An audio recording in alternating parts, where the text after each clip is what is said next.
Welcome to Playa de Salmo. And its distinguishing feature is this strange bit of sand dune that's running down the mountain. Just try not to get the lens flare in there. There'll be a little bit there probably.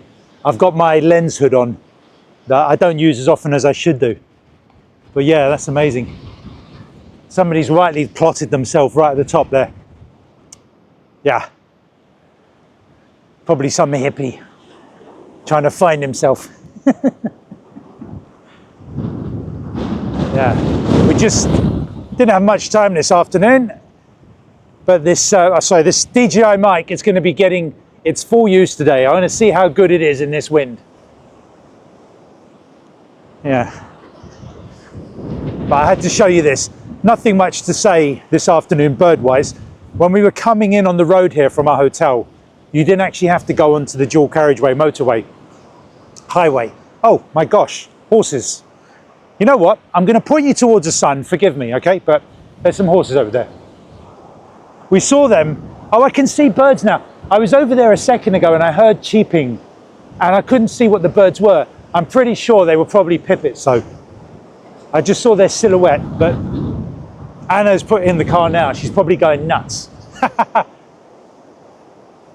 And she'll be saying, can we go on the horses on the beach?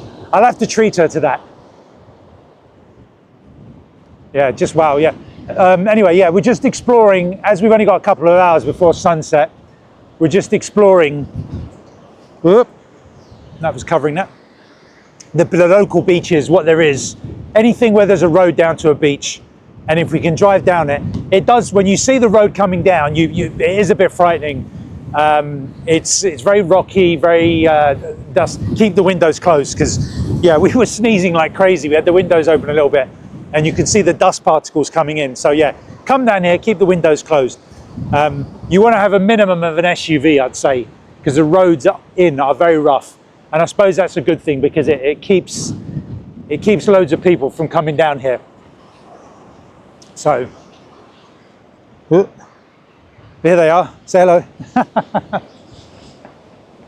That's what you want to do. We'll do some of that. Yeah, I can't see Anna, but she's in the car right now going, oh my God, do you watch?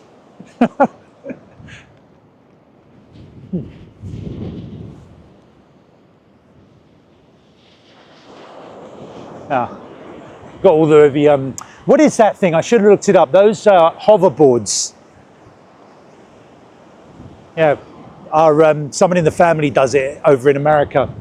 It's like a kite surfer, and it comes out of the water about 3 feet, and yeah, makes you go a lot faster. If I had more time in my life and I lived near any kind of ocean, I would do it. It's one of these things. It's just a case of having the facilities nearby. You can do it all the time. You can't just like do it once every 2 years. So we'll have a quick look and see if we can get these pipits. Let's go and stand on this sand a second. Stand on this sand, that rhymes. And as our friend on the Petapixel podcast says, that rhymes, it happens. Let's feel this lovely sand. I can see the wind rippling it. Oops, easy. Keep that microphone clear. I actually don't want to ruin it because putting footprints in it shows that it's had some contact with dreaded man. Oh, let's have yeah, it's got a slight chill to it. And I've just ruined it. That's one thing we did in the early days when we used to travel. We used to take these elongated photos. We'd put the camera in front of us and just take the silhouette photo doing a pose. It's good, this birding thing, because I've always gone on holidays and come back with nothing to show, because it's like, well, who's going to watch it? Now with the birding, it's given me a reason to put vlogs together. Oh, and did I say, I saw a rabbit, my first rabbit. I have seen rabbit droppings, so there are rabbits here, but very sensitive. We were driving quite a distance from it and I saw it run down. It never came out again. But there was a shrike right next to it. So on this southern end of the island, you're going to have no shortage of shrikes. You do have to still keep your eye out for them. Beautiful, yeah. If I had I'd definitely walk up that if I had a bit more time. We'll probably go and find another beach. We're in La Payera and just stopped for a coffee, and this is what I miss about Spain, is that you can go into the smallest little cafeteria bar and you get coffee that beats anything in any Starbucks, any Pret for €1. And this is the Café de la Deportes. Wait, one already? On his first go. Oh, smell. Yeah, just stopped to look for some birds, and we've got Sardinian Warbler. Didn't get it in video. Blackcap, the second one of the day. There was one in the hotel, so there must be an influx of them. And finally, I've got an African blue tip. So I did see them at the hotel last time, and it's taken me to come all the way here to see. So once we've had a coffee, I'll go and have another little look and see if I can get the Sardinian Warbler on video.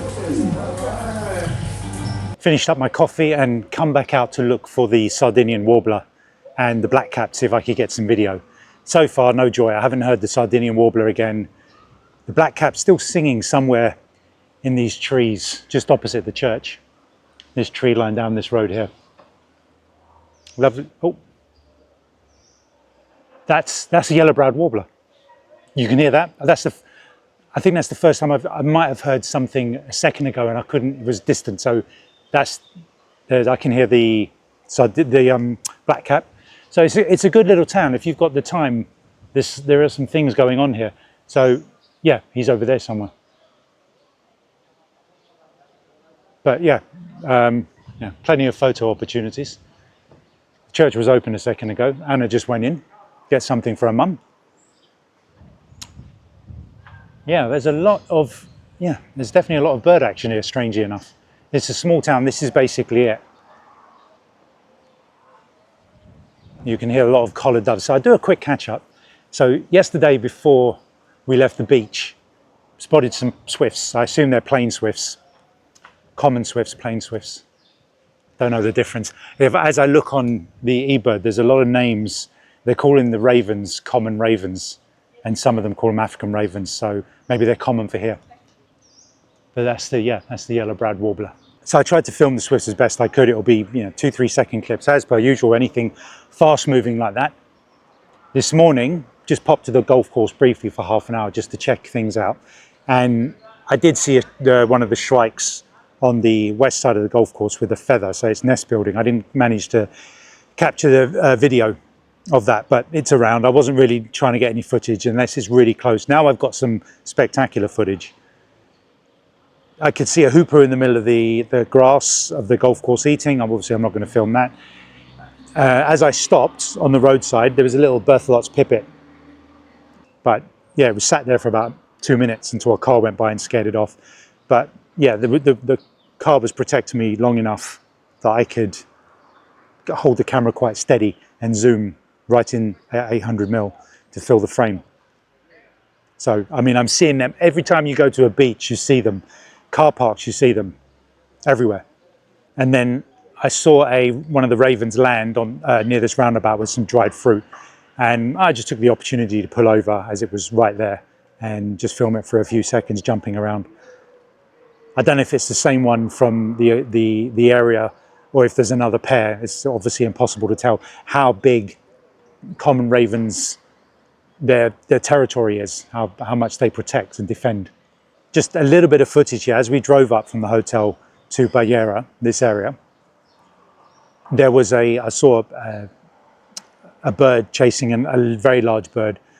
Got excited at first, but then realized it's one of the raptors from the zoo, because it had the little strings attached to the legs, and it was obviously a raven chasing it. So I don't know what the species is, the one it was chasing, but they obviously know they're about. And I've said before, they're not going to be a lifer because they're captive. I think that's about it. Yeah, so we've done a little catch up, but a worthwhile little stop by. But I think I've shown you around now. Yeah, we were going to go into that cafe there for a coffee, but they've got no indoor seating and it is quite windy, so we had to skip it a day. We're we're a bit messed up because you see the bright sunlight and you think you're okay not to bring any clothing, jeans or jacket, and I've not brought anything. So if it's windy here, anything above sort of 11, 12 miles an hour, you're going to be very, very cold. Okay, so trees above the church. So I was just about to walk away and the Sardinian Warbler's call caught me because it was over there and then this time it was over here.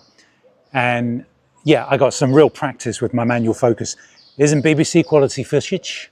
Springwatch won't be calling me anytime soon, but it's there. It's like you can see it's definitely Sardinian Warbler, male. I didn't see any female, but yeah, above in these trees up here, moving around. And yeah, I just got loads of practice, constantly adjusting exposure with my thumb.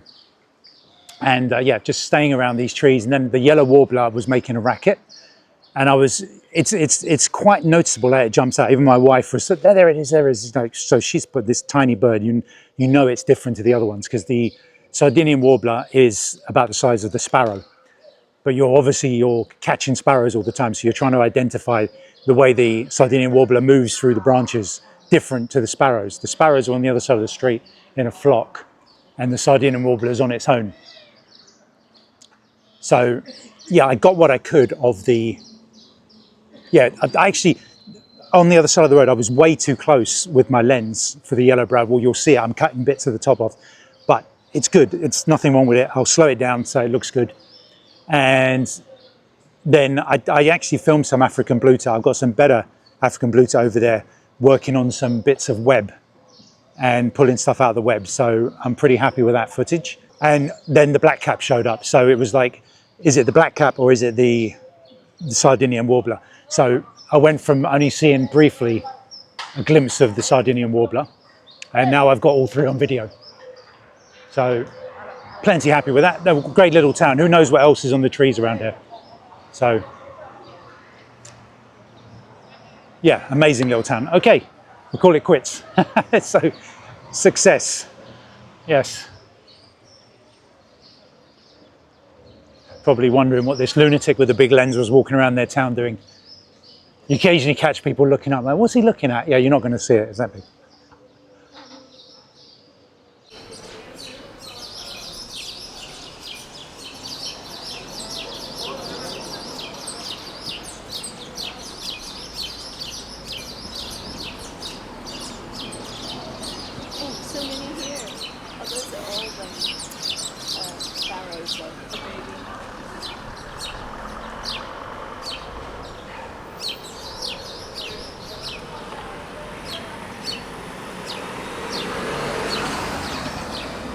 Absolutely love it when this happens. So I went to get my morning coffee. They do a proper Americano. You can get the instant ones in the restaurant, but they're awful, they're watery. So you can go to any one of the bars if they're open and get a proper espresso. It's like, wow, fantastic. Anyway, yes.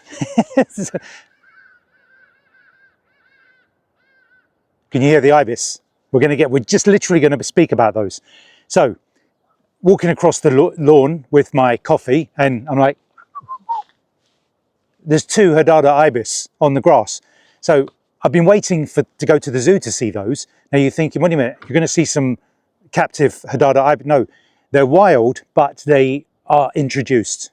So yeah, they are flying around and mating. When I first saw them in the zoo, I thought, okay, they're part of the zoo. And I thought, wait a minute, there's no netting here or cage. And then I saw them flying around. I've seen them flying around in the town. I've done my looking up about them. So they are wild and they make a racket.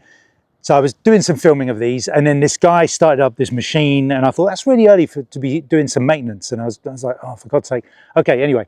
So started up the machine and the ibis flew up into a tree.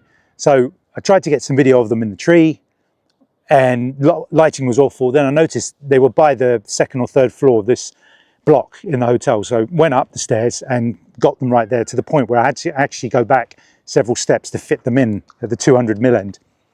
And yeah, they were dancing around, the wind was blowing the trees around. I got them calling, but you're going to have the noise of this machine in which I'll talk about in a second.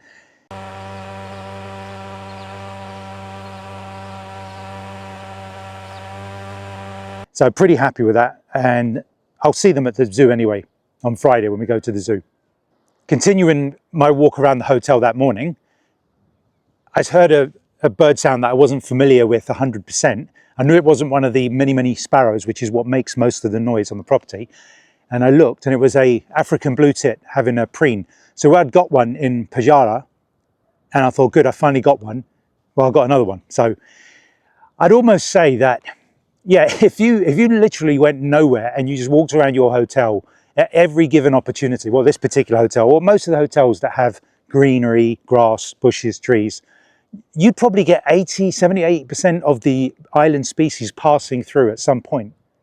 As we were walking to breakfast after my morning coffee, I was with my wife this time, and I was looking at this guy with the machine. It looked like a leaf blower or something, but he had a full-on filter mask with the two filters on the side, and he was pumping something down a drain. And I thought, okay, that's, why weren't we warned about that sort of thing? But anyway, he was doing that, and as we were walking along, we could see this smoke coming out of other drains along the path. And I went, oh, he's fumigating for insects. We've been seeing these tiny ants in our room. We thought it was for that. And then as we got up to the slope just before breakfast, there was a cattle egret, and we saw cockroaches, quite a few of them. And it dawned on us that the fumigation was causing all the cockroaches to come out of the drains wherever they were, particularly at this point, because they're all over the path, all over the bushes and the trees. And the cattle egret were picking them off. And this is what the hoopoes the other day must have been. We were wondering what they were. I was making a joke that they looked like the dates we were having after dinner. So they obviously understand, the birds know when that noise is on, there's a bonanza of cockroaches. So great, the birds are dealing with that, which is worrying in a way, because these are the ones that are going to survive the spray, but they're going to have the residual pesticide on them. So, I mean, I never saw any dead birds. Maybe just some birds are better at dealing with pesticides than others, like pigeons, sparrows, the collared doves, and hoopoes, weirdly. So, but they were feasting on all the cockroaches. So great. Anna wanted to go into her favourite ale hop, which does all the gadgety things. So I said, okay, drop you there. I'll go around to the golf course. So before the golf course at this roundabout by the Burger King, in the dog park, nice little dog park with all these kind of slides and things for them to run over. What was that? Was that a bird? I'll have to check the video afterwards. It looked like a small bird. Anyway, this roundabout. Now I thought, okay, look, I've heard the monk parakeets. I haven't got any footage of them. I got photos of them the last time I was here, eating on grass down there and in a tree. So let's get some footage. And surprisingly hard to find them. I must have heard a dozen in these trees, and no matter how much I moved around, I could not get nothing. No, I mean, eventually I got one with the head cut off through some branches, and then one eventually flew into another tree, dropped its guard and showed itself. But it was behind lots of little twigs and branches, and I had to manually focus through just to show you what it looks like. But yeah, I'm incredibly good at hiding themselves. They must all just be on the back of the trees from the front, because yeah, when I did try to get near them last year, you'd think with all the activity they'd be used to people, but they still seem to be quite a skittish species. And while I was trying to catch these parakeets, there were a cattle egret flying around, and just out of the corner of my eye, I noticed one looked a bit strange. It was an ibis, a white type of ibis. So I managed to capture that in flight, a few seconds of it. And I thought, okay, what's going on there? Because there's a lot of funny business going on with the zoo, supposedly releasing stuff. This guy down here, this house, releasing those Namibian lovebirds. So there's a lot of, I mean, I don't know if he's doing it because they want to introduce birds into the population to increase the bird species of the island. I don't know. There's some shenanigans going on. But check this up, and it was a sacred ibis, apparently. And I just looked on a vlog I found that said there's a bit of debate whether they are released from the zoo from years ago and just formed a colony, or they came over from Africa and settled. Who knows? So maybe someone can tell me.